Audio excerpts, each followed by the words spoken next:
wonderful souls, and welcome to Life with Connected Kids. I'm Emma, your host and fellow guide on this wild and beautiful journey of raising connected kids. I'm beyond thrilled to have you join me for another soul-filling episode. This podcast is our cozy couch, where we gather to chat, share stories, and dive into all things related to becoming the truest expressions of ourselves. Raising the next generation, education, slow living, personal growth, and everything in between. It's like having a heart-to-heart with your best friend, where you can laugh, learn, and support each other on this incredible journey with these amazing little humans. Every week, we'll be joined by incredible guests, thought leaders, experts, and wisdom keepers who bring their unique perspectives, research, and experience to the table. We'll explore innovative ideas, debunk myths, and uncover practical strategies that can truly make a difference in our children's lives. But here's the secret sauce. This podcast is not just about theories and strategies. It's about real-life moments, the messy and awe-inspiring ones that make our hearts burst with love and joy. We'll share the highs and the lows, the hilarious stories, and the aha moments that remind us why we're on this journey in the first place. So grab your favourite cuppa, kick back, and get ready to feel inspired, supported, and understood. So my friends, hit that subscribe button because you don't want to miss a single episode. Are you ready? Let's dive into today's episode of Life with Connected Kids and embark on this beautiful journey together. Thank you for being here, my amazing friend. Let's get this conversation started. First and foremost, I'd like to acknowledge the custodians of the land where we learn and grow upon, and where I have created this podcast, the Gaival and Jarowa people. I pay respects to the traditional custodians of this land and the elders past, present, and future, and the continuation of cultural, spiritual, and educational practices of Aboriginal and Torres Strait Islander peoples.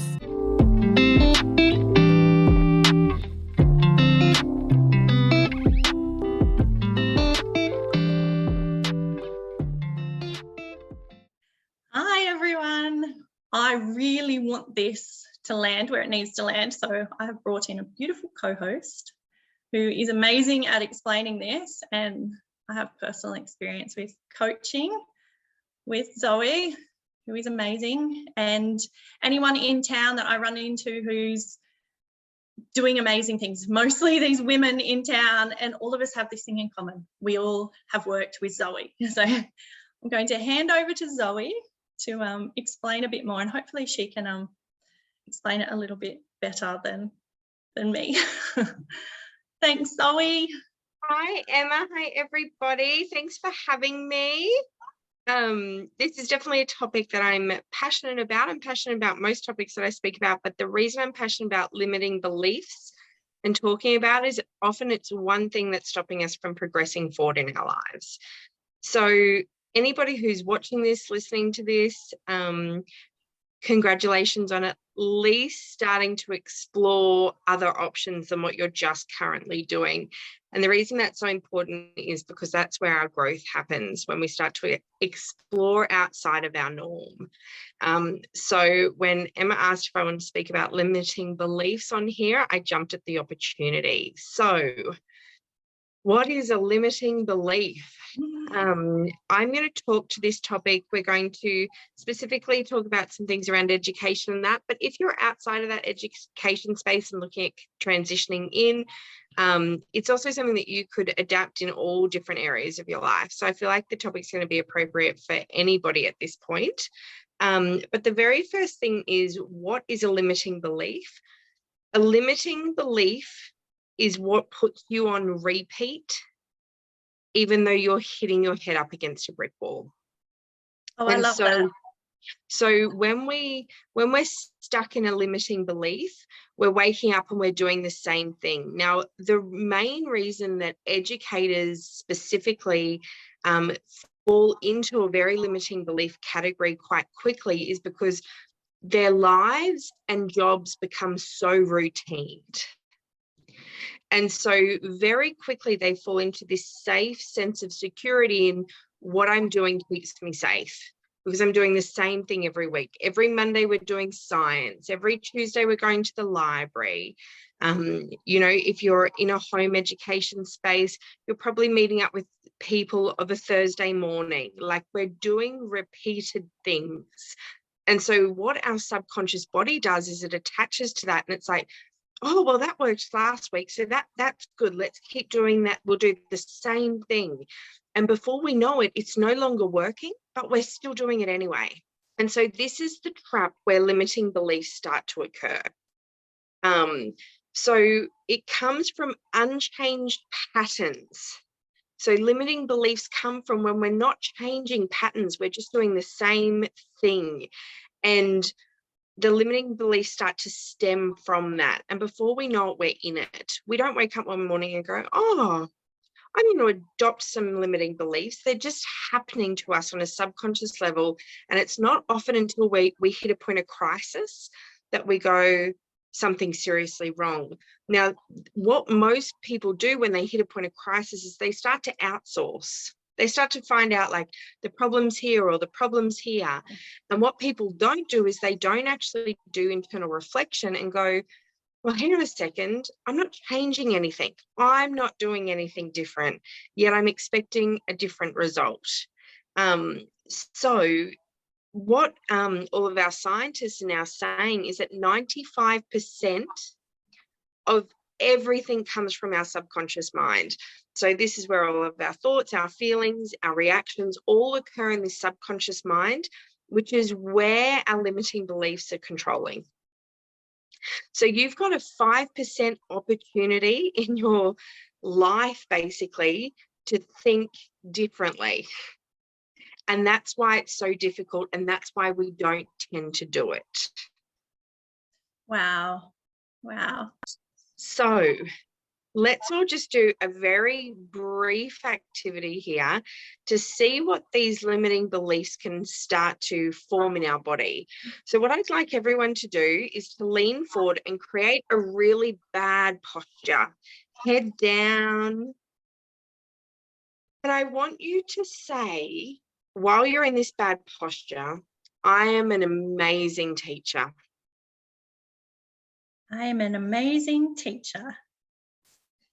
And I want you to realize that you just did not feel like an amazing teacher. No, it feels a bit ridiculous saying that while you're slumped over. Exactly. Yeah. And so if we were to change our body posture and to get into a power pose or a power position, shoulders back, heads up, deep breaths, lungs open, I am an amazing teacher. All of a sudden we have the opportunity to feel something different. Do you know what I feel like on Cool Runnings when he's in front of the mirror? Before his dad comes, like shoulders back, like I can take on the world, off I go. Exactly. And so all we're doing there, like just in 30 seconds, is we're just changing our posture. So by just changing your posture, you can automatically start to feel something different running through your body. And that's the point we're trying to make with changing these limiting beliefs. Change what you're doing. Can I point out too, Zoe, that from experience, when you walk into a learning space, hunched over, overwhelmed, those little people are picking up on that straight away. And they go straight to those beliefs of, oh, it's me. She doesn't want to be, and then your day spirals. Whereas you walk in, they can feel safe to lean in on you because you're this place of security and safety and certainty. Perfect. So as soon as you're starting to change your beliefs about you and doing something differently, you're having that domino effect. We just, it's energy. It's how everything sort of is working. So what are some limiting beliefs? So some limiting beliefs are things like, I'm too old. I'm not smart enough. I can't do that. I'll fail. That'll be rejected. That'll never get approved. Yeah. And these, or the kids won't want to do it. The kids never want to do anything fun. And so these are the limiting beliefs that are stopping you because they're caught up in that 95% of your subconscious brain and they're just repeating. And so that's why it's really important for you to realize this isn't easy or everybody would be doing it. Yes. You have to you have to be the 5%. You have to be part of the change to get a different result. And we've all seen that 5%. I know you walk past through a school and a teacher and you think, she's got it all together, everything's flowing, it's easy. And that's the 5%, that's the evidence. Find the evidence and get in there, get to know them. Yeah. Yes, I agree. And the thing is, they exist and they are happy and they're not burnt out.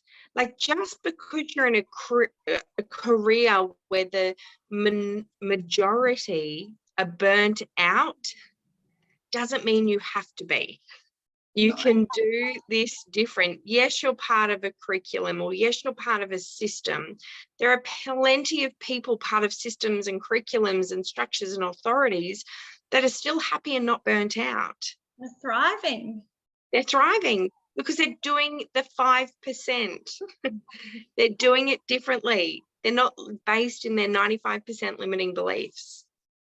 Is it true, Zoe, if you're connected to that 5%, and like you said before, people need to go inward, are they, instead of judging themselves on curriculum, policies, other teachers, are they judging themselves? Not judging, that might not be the right word, but on themselves. The only judgment. They're in their own lane. Yeah, they're in their own lane. The other thing that happens with this 95% of people is they start to attract themselves to the 95% of people. And so all of a sudden their limiting stories are confirmed. Yeah. Because it's like, well, you know, Mrs. Mac next door, she feels the same way.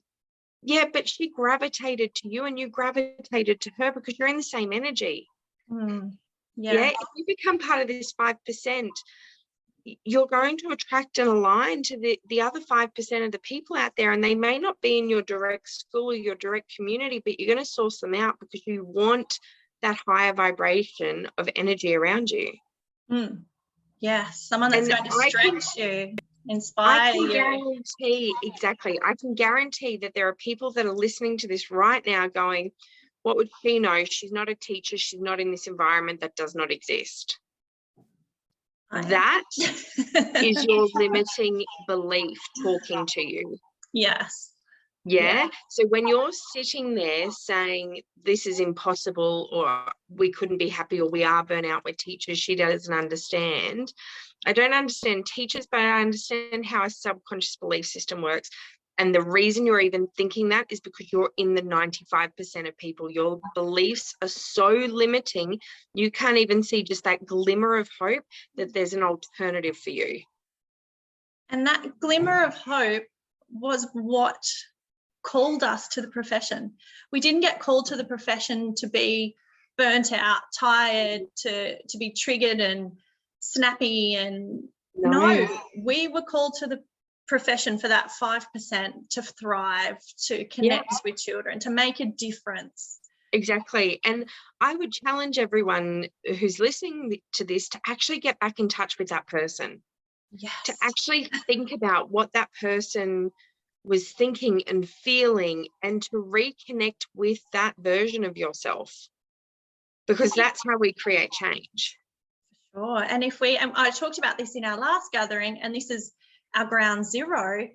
If you just spend a couple of minutes, even if you're on the way to work in the car, and you're in that, you've envisioned it, you're going to walk into the space, like you just said before, shoulders back, chin up. You're going to present in a completely different way. You're going to make decisions in a different way, and you're going to be consciously aware of that 95%. I'm not saying you're going to get it right, but you've got more awareness to step into that 5%, just from anchoring into that vision. And the awareness is what creates change. And that's why at the moment you have to become very good at calling your own bullshit. That's your awareness. When you're like, oh, the kids will reject sports if I move that to the morning. Call your bullshit. Yes. Yeah. And people who transition into that 5%, they're very good. They call their bullshit. They are so responsible. They're not waiting for somebody or something to come and do the work for them. They're willing to do it themselves. They're going to be the leader of the change. Can't lead from behind. Can't lead from behind. No. So I believe that we had some questions and that sent through that maybe we could talk to. Some questions. I feel this is a good place to start with this question. I feel like I'm not making a difference with some of my students. How can I change this limiting belief?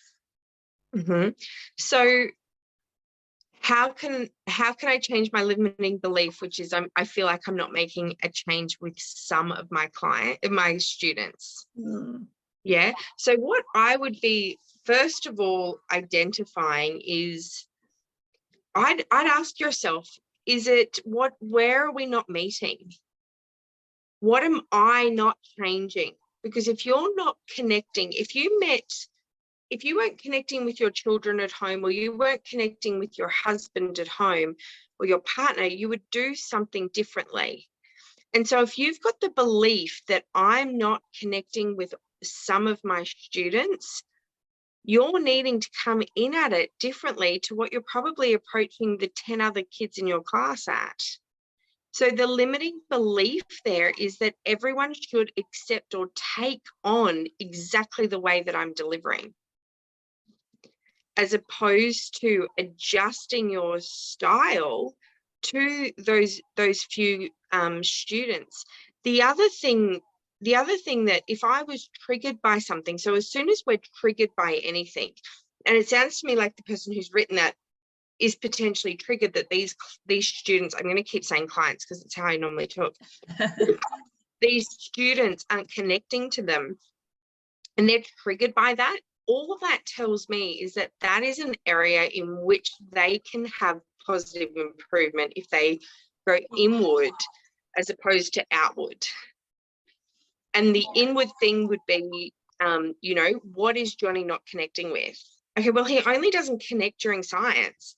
I actually have his attention for the other 6 subjects. Yeah, and so actually doing some self-reflection and some self-assessing on these clients and using that as an opportunity to grow as opposed to a negative belief. Does that make sense?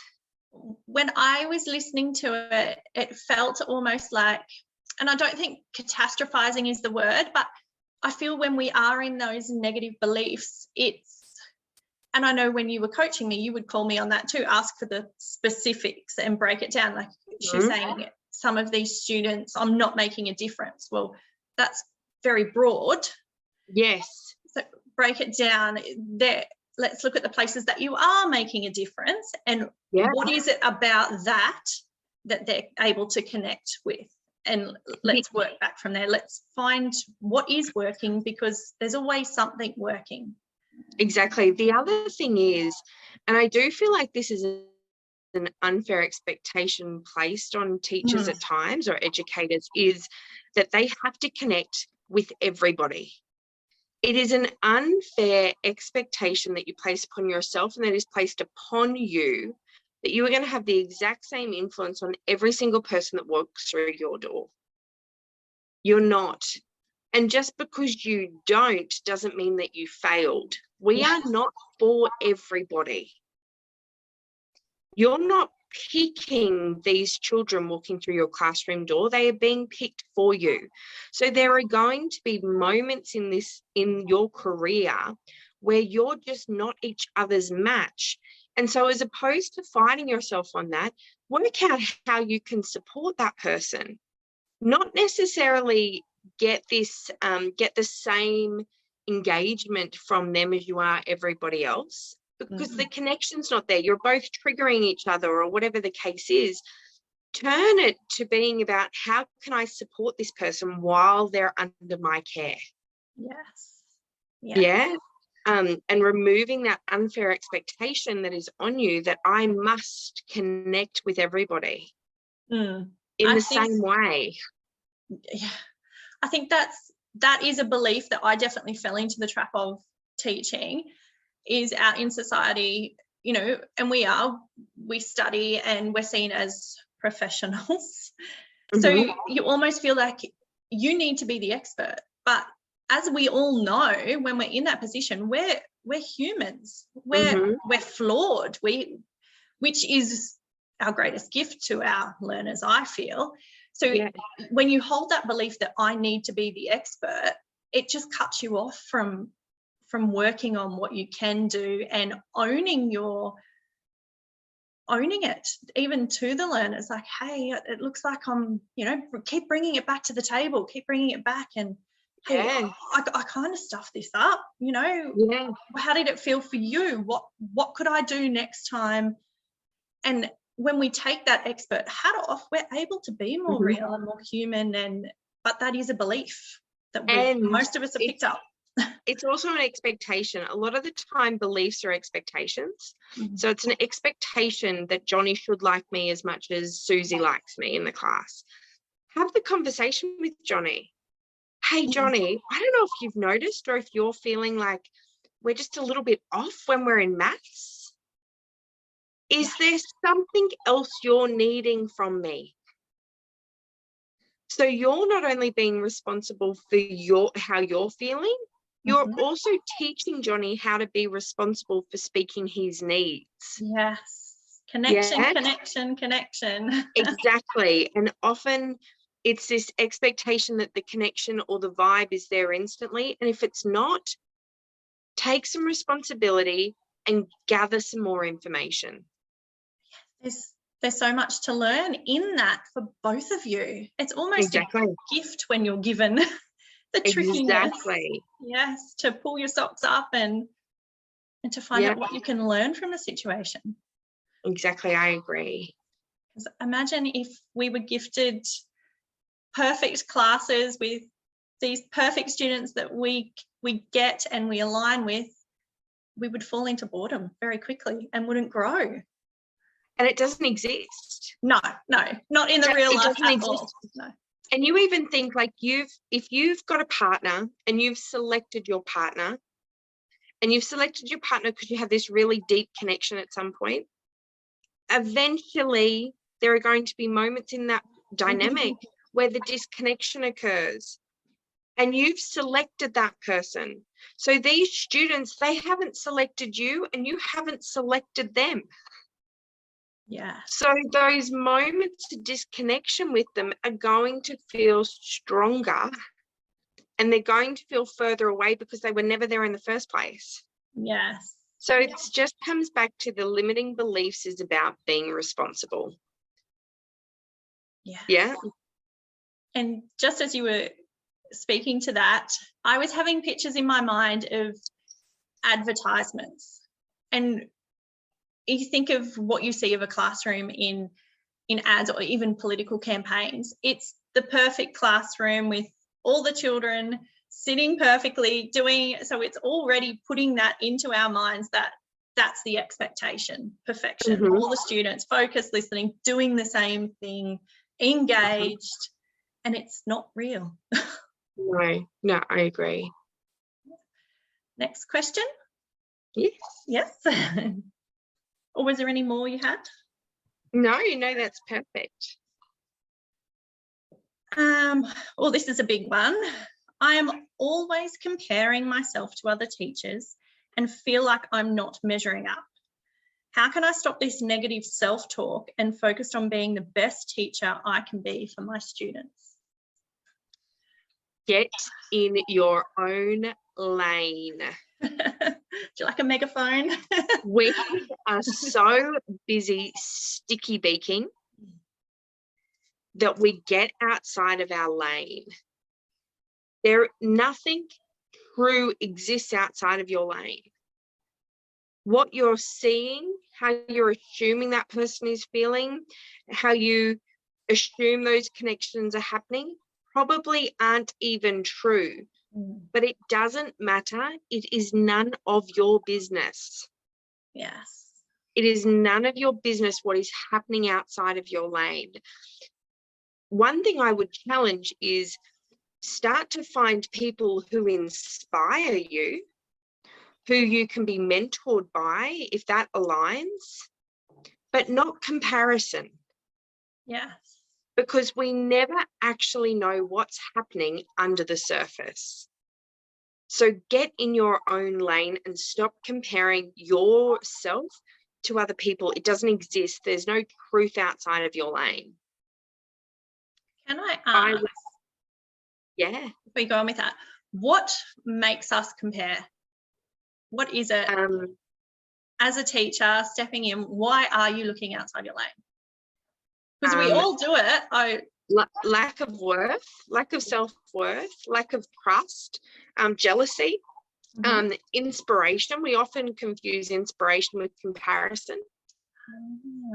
And yeah, basically we're outsourcing because we've been triggered. Something in our classroom, something innate inside of us isn't working. So we've got these eyes darting everywhere to see how other people are doing it. So if you've noticed you're doing that, well, I would straight away start saying that you're triggered, that something in your lane is not working and you've gone outside of it. Just jump back in and address what's not working in your lane. Yes. Yeah. When you do notice yourself doing that, could you use what you're being drawn to? So if you're feeling jealous of something, is that telling you that that's something that you're actually wanting? Yeah. So if you're jealous of someone who feels effortless and their students are always engaged, are you feeling jealous because that's actually something that you want for you in the space? Yes. Yeah, absolutely. So one of the things that I would suggest in there is reevaluate your teaching goals. Yeah, and use that as your drive. Use that what you're trying to connect to. Use that as your self-comparison. So instead of feeling jealousy, appreciate what you're seeing because it's guiding you or informing you of what you actually want. Yes. Yeah. Use it as your inspiration, but get back in your lane. In your lane, yes. Get in your lane. Yeah, and you might be looking at, Mrs. Johnson who arrives to school at 7:15 and she just seems so organized and you're running in the door at 8 o'clock. Yeah, and so use that as an opportunity to realign and to create a new goal. Well, I'm feeling really rushed and I'm really inspired by the fact that her mornings seem to go smoother. Can I change what I'm doing? And sometimes you can't. Sometimes your circumstances are just different. Sometimes you can't do what someone else is doing, but use it as an opportunity to reassess. And to do the work yourself. To do it yourself, yeah.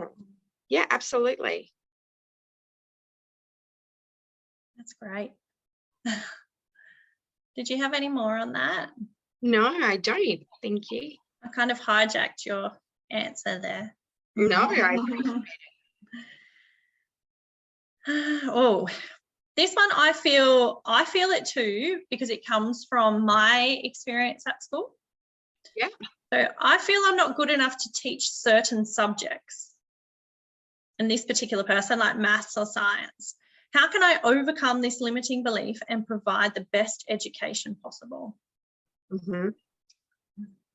Upskill, outsource, get creative. You have two options. You stay in that belief and nothing will ever change. You will continue to feel not good enough. You're not going to one day wake up and be like, oh my gosh, I think today I'm good enough to teach maths. That would be great. That would be great, but it's not happening. It doesn't happen anywhere. Take responsibility, upskill, outsource, connect with someone who's fabulous at teaching science. Hey, do you mind if I can organize to sit in on one of your classes? Yeah, or start to outsource. Can I bring someone in to help me explain the solar system? Yeah, get creative with what you're doing. The biggest mistake anybody falls into, and it's very typical in that teaching environment, is they're just going to pick up the same content and do it again. And they're going to pick up the same content and they're going to do it again. And if you're doing that, nothing's going to change. You are never going to feel good enough to teach maths or science. No. Yeah, it is not. Use it as an opportunity to upskill, outsource, and to get creative. And I'm hearing from teachers on this platform that time, overwhelm, administrative tasks are the reason why we don't have time to stop and reset and change. Mm-hmm. But I almost feel, like you said, we're not changing anything by continuing. Mm-hmm. And it's actually making the actual teaching and the learning harder Mm-hmm. and longer to actually teach these things. You're having to go over them more and more and more because it's something that doesn't work. Mm-hmm. So if you don't take that time to reset, you're actually wasting more of your time. Yeah, and I would just call bullshit, Emma. I would just, like, if somebody said that to me in a coaching psychological environment, I would literally say to them, that is absolute bullshit. And there are going to be teachers and I do say it, and there are going to be teachers that are listening to this that are so triggered by that response, and they're going to go, you're not in that environment, you've actually got no idea, you don't understand. I agree. I think there's far too much admin. I don't disagree with that at all. Yes. But the fact that you're doing nothing different, that's on you.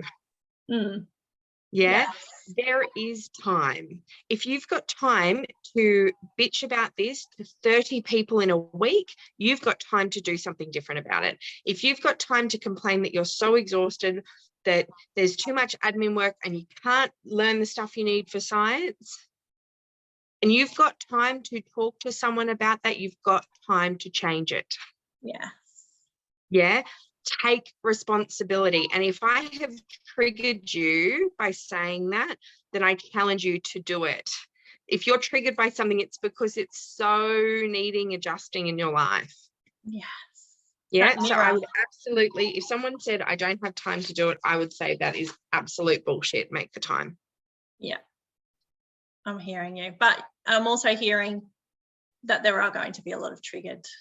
Absolutely. Yes. And that is a limiting belief.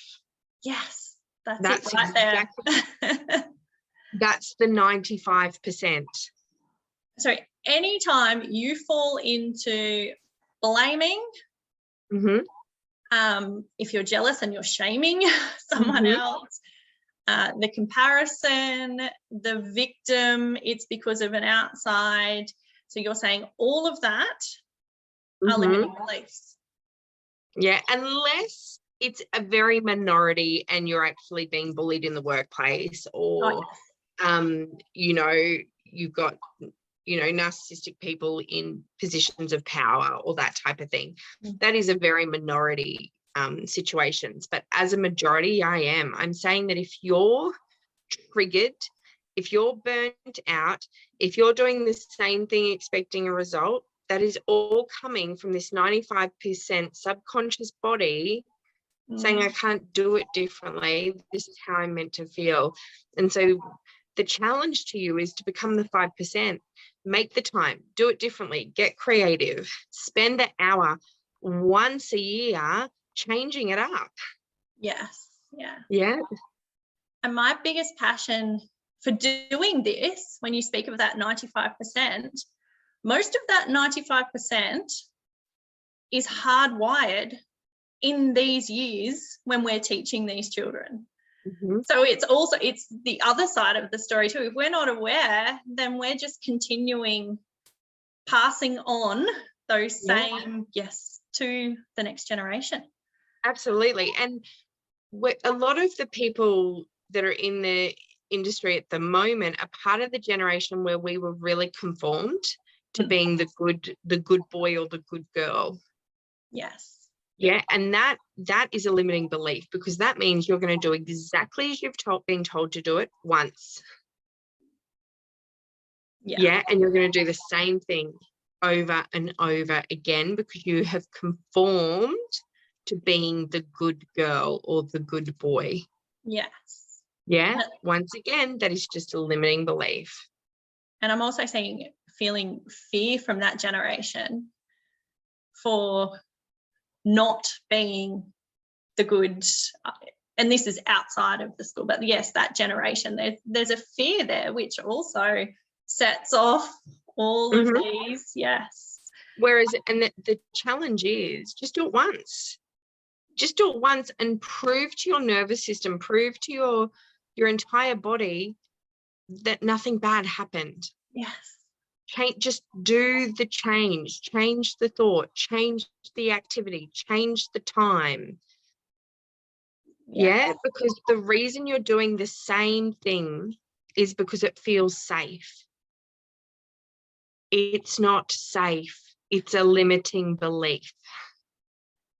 And our body has this beautiful way of trying to keep us safe, but yes. Absolutely. We don't need, no. No, I agree. Do you have, before we wind up, do you have any lasting impressions you'd like to leave, or anything else you'd like to leave? I would strongly suggest that people go inward. That if you're triggered by something or something is no longer working for you, spend a hot minute assessing it. And so ask yourself, make it so clear, who is involved in that pattern? So by that, I mean, if I'm triggered by Wednesday afternoon sports, for example, who is involved in that pattern? Is it just me and the children? Is it other teachers involved? Yeah. And I would make it really clear. I would then in my mind ask myself, what did it look like? At what point did I feel myself start to fall? Yes. Yeah. Was it because I lost control of something? Was it because no one was listening to me? Was it because I fucking hate taking that class anyway? Yeah. Yeah. Make it really, really clear. Establish what time of day it's happening. When you mentioned the shoulders down, the slouching, is that an indication of where we're falling off if we find ourselves? It can be. It can also be when you start to feel triggered, when you start to get a bit snappy, when you start to feel anxious or overwhelmed. So that's all individual for all of us. All individual. So ask yourself at what point, like when you're triggered, get more information about it. Then ask yourself, with complete bullshit in the back of your mind, was there something else I could have done? Yes. Was there something else I wanted to do? Okay, well, tomorrow it's story time. I'm going to try that. Yeah, get in touch with your triggers. The trick to not having limiting beliefs is to feel quite neutral, to not be triggered constantly, to not feel on a downer, to not feel overwhelmed. And so if you are getting those feelings, go inward and work out and ask yourself the whys. If you can't, if all you can do is identify the stress, outsource. Yeah. Ask someone else, ask another teacher, ask a mentor, ask Emma, like ask anybody. It's not a reflection of you. If you're outsourcing or talking to people about, I'm so triggered by this and I just don't know what else I can do, people who aren't in your stress are going to be able to support you. Yes. They're going to be like, oh my gosh, why don't you try this? And it's going to sound so simple. And that's community and connection and all the things we need to survive as teachers. Exactly. But when you're in the stress, it's not simple. No. So find your limiting beliefs by really accessing your trigger points. Yeah. Set some realistic goals. Just set some goals for your teaching life or your education life. Remind yourself why you got into it or who she or he was. Yes. Get back in touch with that person. That person might have loved exercising of the morning, or, you know, really meal planning, or loved cooking, or whatever it is. Get back in touch with that person. And I advise to bring that into the classroom. Yeah. Bring your passions in. Because if you're lit up by something, how is that going to present to your learners? Are they going to feel that energy? Yeah, that this is a real person teaching me. I'm feeling this. I'm riding off this energetic tail wave of this teacher. Yeah. And then it opens that whole space for our learners to be authentic and to bring in their interests and open about how they learn and what they need. I completely agree. I think that the 5%ers can be anybody. Anybody can, and if you're so deep in that 95% and you're so run down and you're so triggered and you're so exhausted and you're so stuck in your story, work with someone, set some new goals around it to become the 5%er. It is possible for anybody. And don't wait for school holidays. No. I see so many, and it used to almost be a joke that teachers, we would come back from holidays and everyone would be sharing in the staff room about their holidays. And 95% of the teachers were sick the first week. They crashed. Don't leave it till holidays. Make small changes now. And don't think that it's the holiday that you're needing. It shouldn't. You're not needing the holiday, you're needing the change. And that doesn't mean the career change. That doesn't mean like you have to lose something that you once loved. Just change it. Change the way you're doing something. And yes, there are processes in place, but challenge them. Yes. Go and ask. Like, a lot of these changes aren't outside of the scope. No. Yeah, it doesn't have to be bizarre or weird or hippie or anything. It's just changing the way you're doing it that's not working. And anybody who sees a teacher changing things you're going to get the results. And the results is what drives the school environment. Yes. And we talked about in our last online gathering the ripple effect of this. Once you start making small changes, those small changes go on to your learners, the class around you, the other teachers. It ripples out to the kids when they're going home. Like, our power as educators is phenomenal, and we don't realise that. No, I agree. A tiny ripple. Exactly. I had one more point that I thought of as well, because I know staff rooms at schools, and they can be such a great place for support and that community and those conversations that you were just sharing, you know, coming in and saying, geez, I just completely stuffed up. I was triggered by this. Anyone, you know, I might need help with science, but there seems to be a tendency, and I don't want to say all the time, but where we do fall into that 95% conversations of we're complaining, if you're finding yourself in those situations where the educators are around you and we all want to feel like we belong, because that's a human need, what is your advice as a teacher who doesn't want to be involved but wants to feel like they are part of the school environment? You don't allow it to turn into a bitch session. There is a difference between offloading and just bitching. And so by saying things like, oh, that sounds like that was really difficult for you, or what are you going to do about it? I liked your little giggle then. What, like, so not allowing people just to dump on you. Instead changing it, like, gosh, that sounds like that was difficult.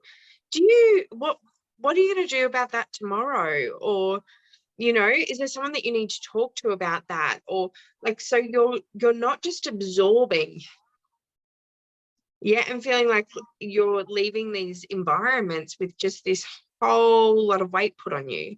Yes, that you're taking into your classroom. Yeah, that sounds really hard for you. Or gosh, if you ever want to you know, brainstorm some different ideas or anything, just let me know. I'm happy to work with you around that one. Or like set some rules or boundaries for you and how you allow people to communicate with you. If you start saying things like, oh gosh, that sounds like that would have been difficult, what are you going to do? I can guarantee that people are going to stop talking to you about that because you've energetically put up this boundary that I don't do that. Yeah, that sounds like that's your story. That sounds like you're stuck in your limiting beliefs, but I'm a 5%er. I'm not there. We can't really say that's your bullshit in the staff room, but no, but you can show that through not getting caught up in the cycle. I love it. Even the way you were answering, I felt empowered myself. Just hearing that, the way you would reply, like it's almost empowering. And yes, like I'm here to help, I'm here to support, but that's washing off me. Yes, I'm not taking that on. Yeah. I love that. Very good. Thank you so much for having me today, Emma. Oh, thank you, Zoe, for joining us and imparting your amazing wisdom. If we have any teachers who are needing to chat limiting beliefs, where do they find you, Zoe? The easiest way to find me is on Facebook under Life Kinesiology. Lovely. And you can just send me a message on there and we can work out different ways that I could potentially support you on your journey out of the 95%er. Yay. Let's break through. Let's get out of the 95%. Exactly. It doesn't even need to be, it doesn't need to be there anymore. No. Yeah. It can be easy and we can thrive. Exactly. So I hope that anybody who's listened to this goes on to have a beautiful day, feeling somewhat empowered that just because you're somewhere at the moment doesn't mean that you have to be there still tomorrow. No. I love Perfect. That. Thank you for your words as always, Zoe. No worries. Thanks so much. We'll talk to you later.